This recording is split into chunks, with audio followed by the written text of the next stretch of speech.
अस्सलाम वालेकुम। आज हमारा वही सर्किल वाला टॉपिक चल रहा है जिसकी चंद इंपॉर्टेंट बातें हमारे पास रह गई थी जो एमसीक्यूज़ के तौर पे यूज़ होती आती हैं। तो आज हम उसके बारे में डिस्कस करेंगे। आज इंशाल्लाह ताला हम अपना ये चैप्टर कंप्लीट कर जाएंगे। अब आपके पास अगर वो कोई एक सवाल पूछिए, बताओ कि अगर सर्किल अगर एक्स एक्सिस को टच करे तो बताओ उस सर्किल की इक्वेशन क्या बनेगी, और अगर जो सर्किल वाई एक्सिस को टच करेगा तो उसकी इक्वेशन क्या बनेगी, और जो सर्किल अगर दोनों एक्सिस को टच करेगा तो क्या इक्वेशन बनेगी। तो मैंने ऊपर कंडीशन में लिख दिया है कि सर्किल अगर एक्स को टच करे, वाई को टच करे या दोनों एक्सिस को टच करे तो सर्किल की इक्वेशन कैसी बनाएंगे हम। तो मैंने ये एक सर्किल बनाया है जो एक्स एक्सिस को टच कर रहा है। अब सेंटर के पॉइंट होते हैं हमारे पास माइनस जी का माइनस एफ। तो मैं मालूम है कि आर बराबर है माइनस एफ के, क्योंकि सेंटर से लेके एक्स एक्सिस का डिस्टेंस वो आपके पास वाई वाला डिस्टेंस कहलाता है, और जो सेंटर से लेके बाउंड्री तक का डिस्टेंस है वही आर कहलाता है।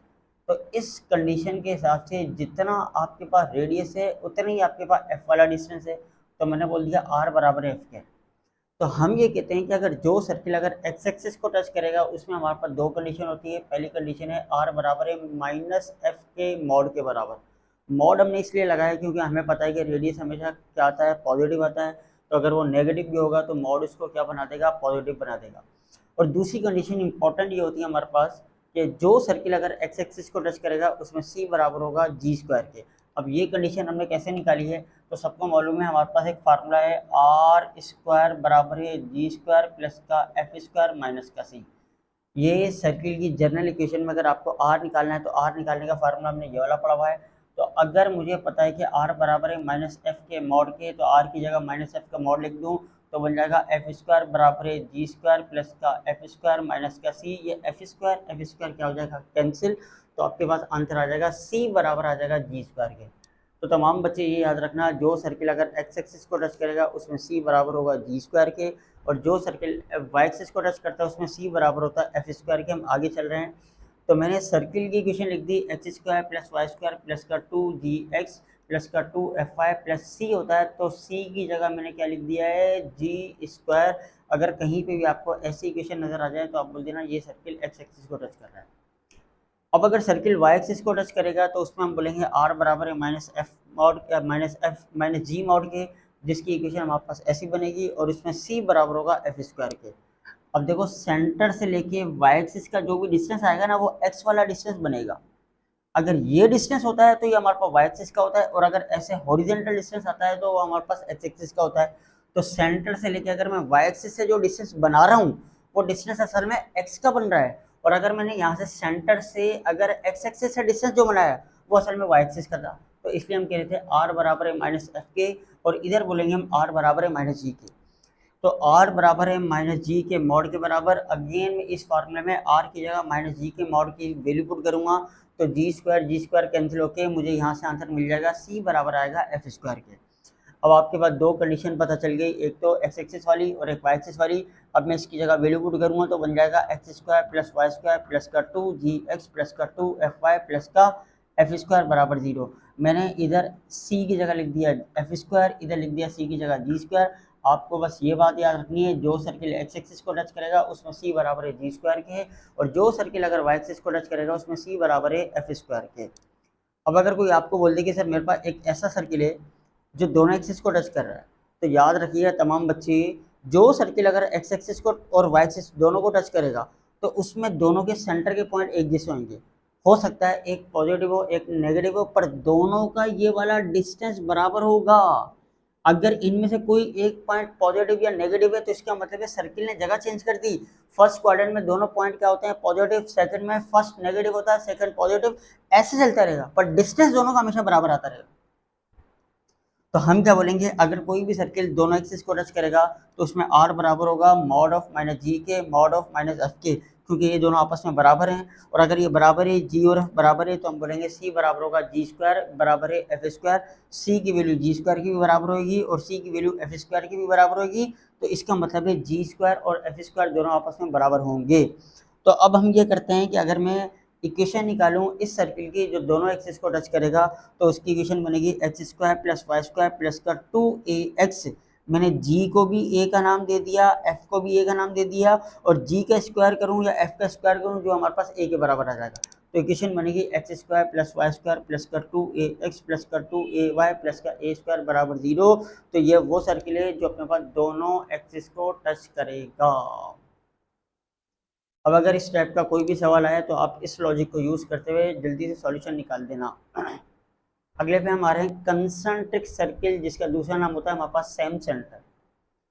इसका मतलब ये होता है अगर एक सेंटर पे एक से ज़्यादा सर्किल बन जाए उसको हम कहते हैं कंसंट्रिक सर्किल। जो मैंने यहाँ पे फिगर बनाई हुई है, एक सेंटर के ऊपर दो सर्किल बनाए हुए हैं, एक छोटा वाला सर्किल है, एक बड़ा वाला सर्किल है।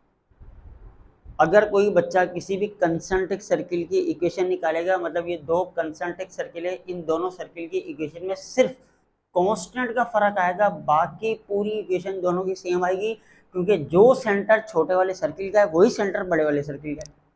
तो इसका मतलब है कि हमें तो बस ये फर्क मिलेगा कि एक सर्किल का रेडियस छोटा होगा, एक सर्किल का रेडियस बड़ा होगा। तो हम ये बोलेंगे अगर कभी भी हमें कंसंट्रिक सर्किल की इक्वेशन निकालनी है तो वो आपको एक सर्किल की इक्वेशन देगा, तो जैसी उसने दी हुई है सेम टू सेम दूसरी आएगी, पर सी में फर्क आ जाएगा। अगर पहले वाले में कांस्टेंट बराबर है C1 के, तो दूसरे वाले में कांस्टेंट बराबर आएगा C2 के। अगर मैं किसी बच्चे को बोल दूं कि मेरे पास एक सर्किल है एक्स स्क्वायर प्लस का वाई स्क्वायर माइनस का 6x प्लस का 8y प्लस का 5 बराबर 0, अगर मैं बोलूं इस सर्किल के ऊपर एक कंसंट्रिक सर्किल बन रहा है, वो आपको कोई कंडीशन देगा, तो बताओ उस कंसंट्रिक सर्किल की इक्वेशन क्या आएगी।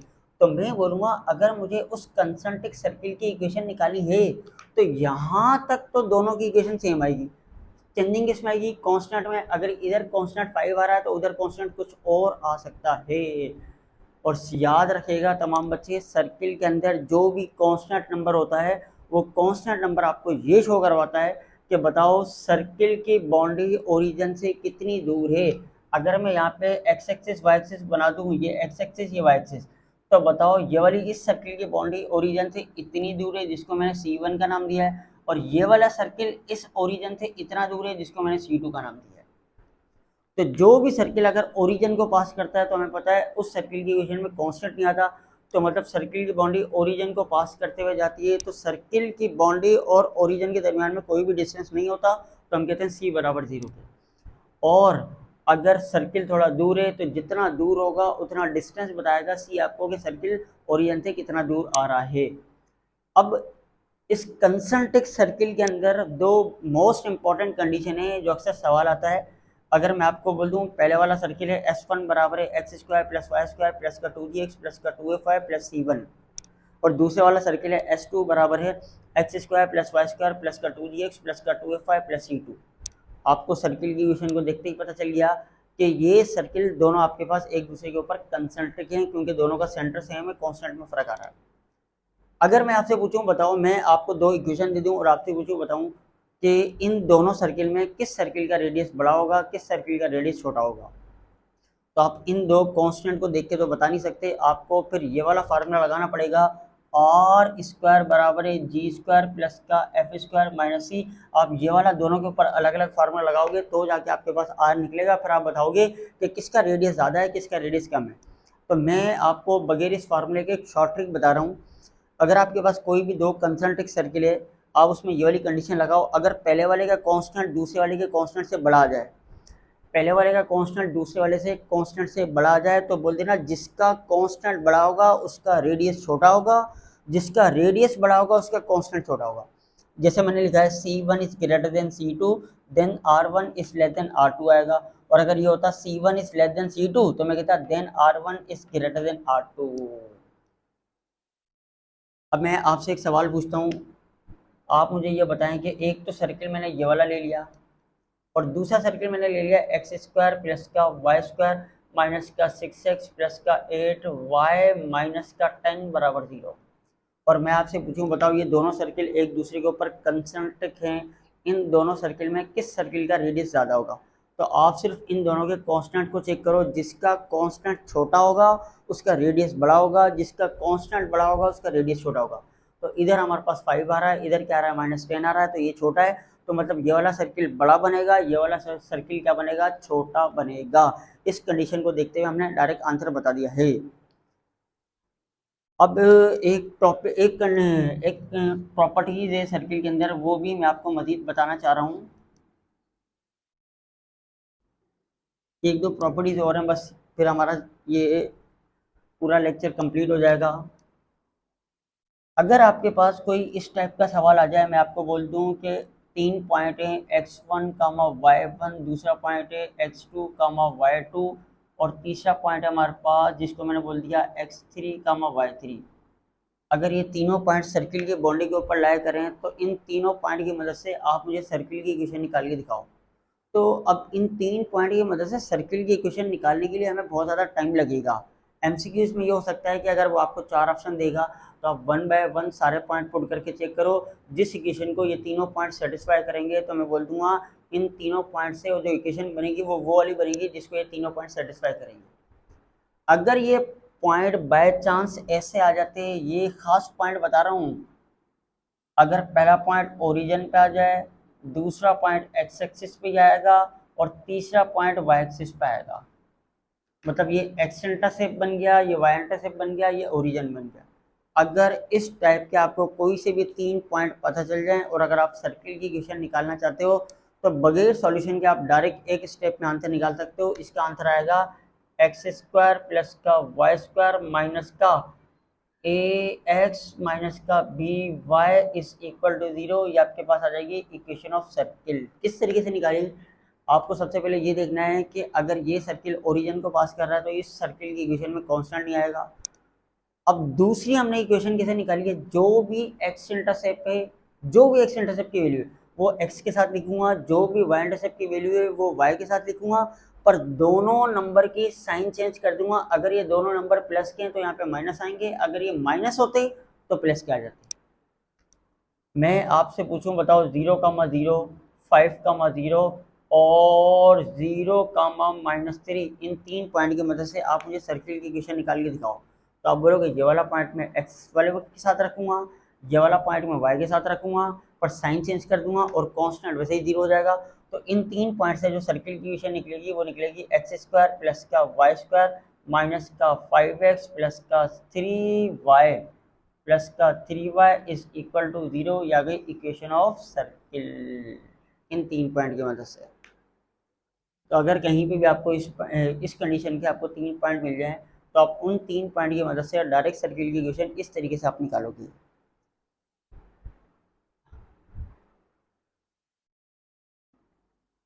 अब एक हमारे पास लास्ट कंडीशन ये है सर्किल में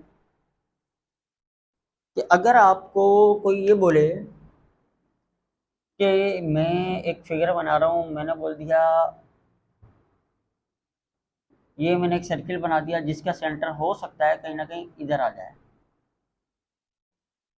अब देखो ये सर्किल एक्स एक्सिस को काटते हुए जा रहा है, एक्स एक्सिस को जिस पॉइंट पर काटेगा, भले 2 पॉइंट पर काटे या 1 पॉइंट पर काटे, जो एक्स एक्सिस की जो लेंथ होती है ना टोटल, ये कहलाती है एक्स इंटरसेप्ट।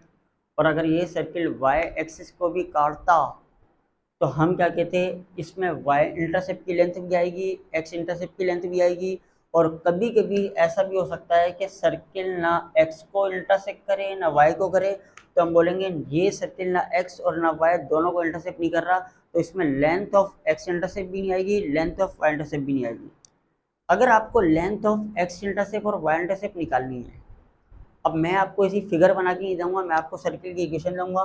मैं आपको बोलूँगा एक्स स्क्वायर प्लस का वाई स्क्वायर प्लस का 2gx प्लस का 2fy प्लस का c बराबर 0। मैंने आपको एक सर्किल की इक्वेशन दे दी और अब इस इक्वेशन को देखते हुए हमें पता तो नहीं लगेगा कि सर्किल x को काटते हुए जा रहा है या नहीं जा रहा, y को काटते हुए जा रहा है या नहीं जा रहा। तो इसका मतलब ये है कि हम डायरेक्ट अगर इस इक्वेशन से लेंथ ऑफ एक्स इंटरसेप्ट निकालें मेड बाय सर्किल या लेंथ ऑफ वाई इंटरसेप्ट निकालें मेड बाय सर्किल, तो दोनों का फार्मूला है एक्स इंटरसेप्ट की अगर आपको लेंथ निकालनी है सर्किल की इक्वेशन की मदद से कि सर्किल एक्स एक्सिस को काटते हुए जा रहा हो शायद या नहीं जा रहा हो वो भी पता चल जाएगा, तो उसका फार्मूला 2 रेडिकल के अंदर जी स्क्वायर माइनस का सी। अब देखो अगर इस पूरे का आंसर अगर 0 आ जाए तो बोल देना सर्किल एक्स एक्सिस के ऊपर टेंजेंट है, मतलब सर्किल एक्स एक्सिस को काटते हुए नहीं जाएगा, टच करते हुए जाएगा। और अगर इस पूरे का आंसर इमेजिनरी आ जाए आयोटा वाले में तो बोल देना सर्किल एक्स को ना काटते हुए जा रहा है ना टच करते हुए जा रहा है, सर्किल एक्स एक्सिस से दूर है। अगर इसका कोई ना कोई पॉजिटिव आंसर आएगा तो इसका मतलब है हम ये बोलेंगे कि सर्किल एक्स को दो जगह पे काटते हुए जा रहा है, जिसकी लेंथ हम इस वाले फार्मूले से निकालेंगे। अब यहाँ से पहले आपको जी की वैल्यू निकालनी है, जो भी जी की वैल्यू निकलेगी वो यहाँ पुट करोगे, सी की पुट करोगे, सॉल्व करोगे, आपके पास आंसर आ जाएगा। इसी तरीके से अगर आपको वाई इंटरसेप्ट की लेंथ निकालनी है सर्किल की इक्वेशन की मदद से, तो उसके लिए फार्मूला लगाओगे 2 रेडिकल के अंदर एफ स्क्वायर माइनस का सी। इससे आप निकालोगे लेंथ ऑफ एक्स इंटरसेप्ट, इससे आप निकालोगे लेंथ ऑफ वाई इंटरसेप्ट, और इससे आप निकालोगे लेंथ ऑफ एक्स इंटरसेप्ट। बस सर्किल में जो जो बातें थी मैंने आपको तकरीबन बता दी हैं, इनमें से भी एमसीक्यूज आते हैं, तो तमाम बच्चे इस लेक्चर को अच्छे तरीके से देखिएगा। अगर कोई कन्फ्यूजन हो तो मुझे कमेंट में बता दिएगा। और वीडियो के बारे में जो जो मैं आपको पढ़ाता हूँ तमाम बच्चे लाजमी लाइक भी करें, शेयर भी करें और कमेंट भी लाजमी करें कि वीडियो कैसी बनी है, कि सर आवाज़ कम थी। जो प्रॉब्लम है तो आप मुझे बताएंगे, तो इंशाल्लाह मैं प्रॉब्लम को रिमूव करूँगा। ओके, जज़ाकल्लाह।